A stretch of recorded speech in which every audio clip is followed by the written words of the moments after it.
We're back with all your news in one place from ABC 24 News.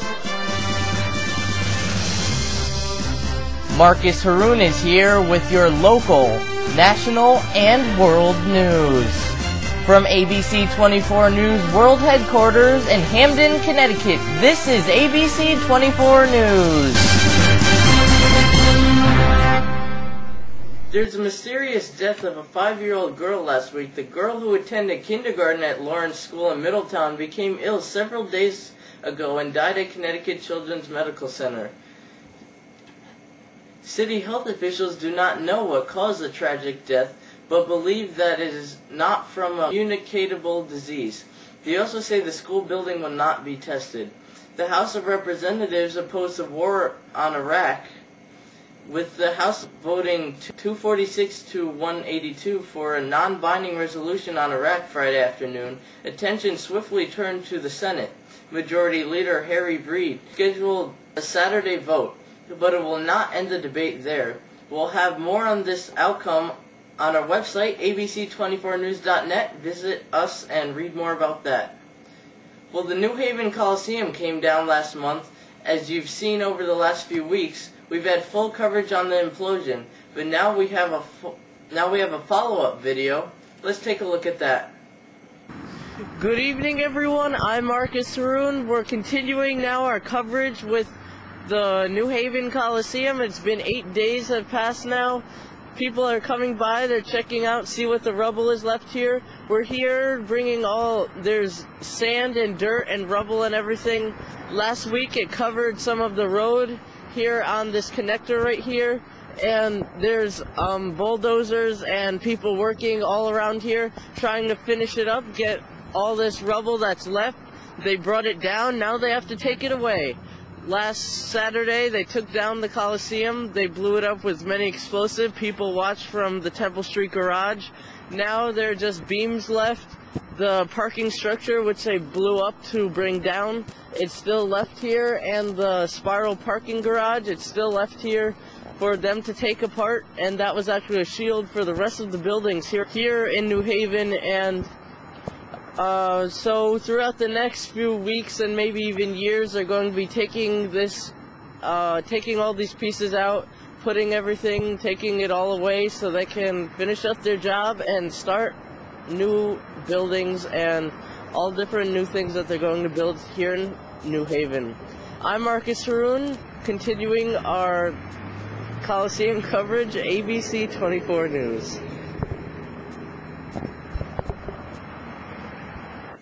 We will have more coverage on what will happen to the area of the former Coliseum in the coming weeks. Right now, Colleen has a full look at the forecast.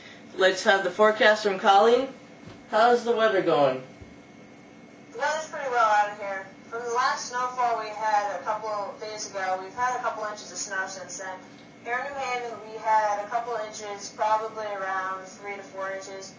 Some snow will be falling, which will accumulate about 1 to 3 inches of snow on Thursday. Monday looks pretty sunny, highs in the upper teens. Tuesday and Wednesday, mostly cloudy skies, highs in the upper 30s.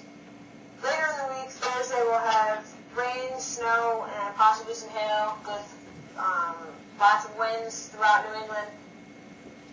Friday looks mostly sunny skies, highs in the upper 30s. Have a great week coming up. Thanks. We're going to start a new segment right now. Here's how it works. We'll go through as many headlines as we can in 1 minute. I'll go through all the headlines, and to find out more, you'll have to go to our website, abc24news.net, and check out the full story. We'll start with local, then national, and entertainment news. Let's hit it.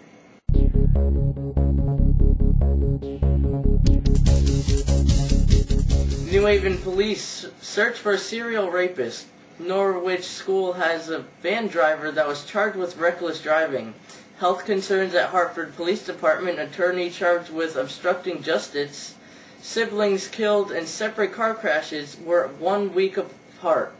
Off-duty firefighter saves the day. 2 suspended Connecticut cases in Salmonella. House votes against Iraq troop surge. City of West Haven to provide shelter to families displaced by fire. University of Illinois to retire Native American mascot. Pizza Man's collar bomb death solved. Video shows apparent Al-Qaeda attack. Pelosi says that Iraq vote sets new direction. Anna Nicole's dead son in the will said that he was supposed to get it all. That's it for our new segment. Now let's get all your sports action with Brad McRoberts.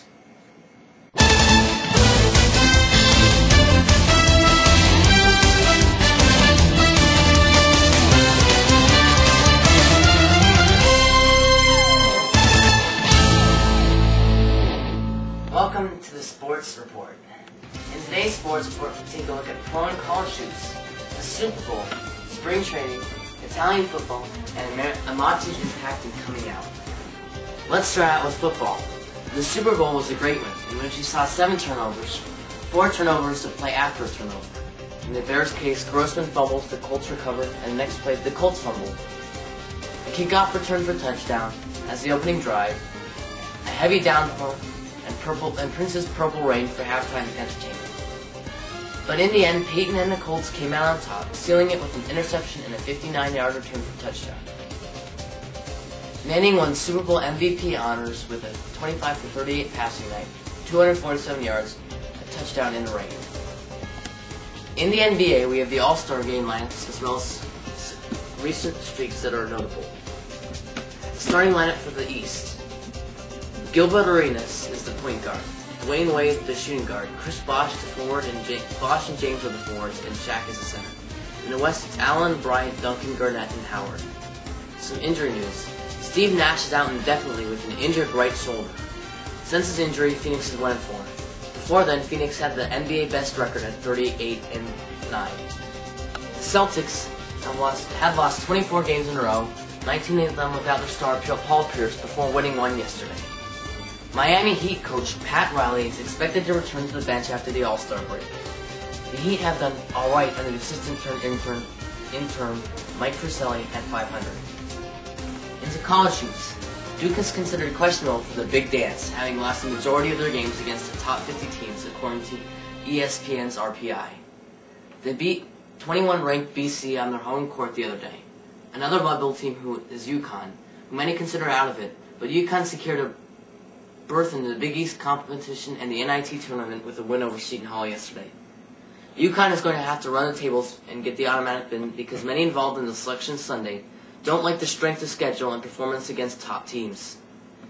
Number 1 Florida extended their win streak to 21 yesterday with a win over Southeast Florida International Technical School in a non-conference showdown.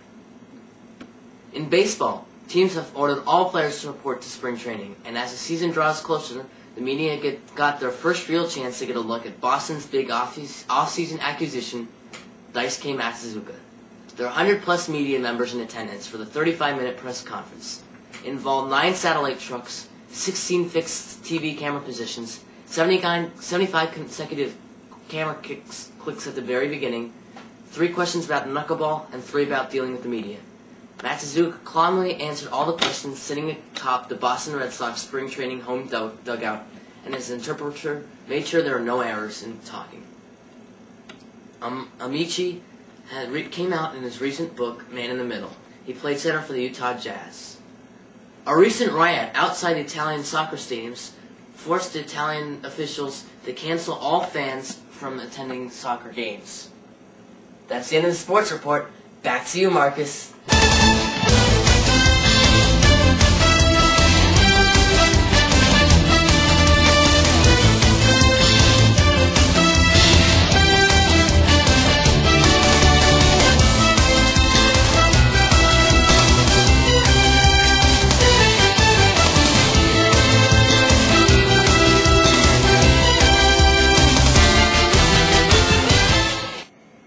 Thanks, Brad. Thanks, Colleen. Thanks, Eunice. Thanks, Mom. Thanks, everyone here at ABC 24 News for helping with this show. That's all the news that we have for this week. Stay tuned. We're about to have World News with Marcus Harun. It's new from ABC. You'll be checking that out right after this. Hope you like it. Stay tuned next week, or the week after in this new spot. We'll have a full-length movie called Luther about his life, Martin Luther, and what he did for the Protestant Reformation. That's all the news that we have for this week. Go to our website, abc24news.net, and if you have any questions, don't hesitate to ask. Just call us at 203-404-4855. That's a free number if you live in the 203 area. We'd love to get any of your comments or questions and news tips. You can see the news right here on the show. We might even put your call on the air, so just call in and go to our website, leave comments, check out the polls. Thanks for watching ABC 24 News. That's all the news for this week. I'm Marcus Harun, ABC 24 News. Have a great week.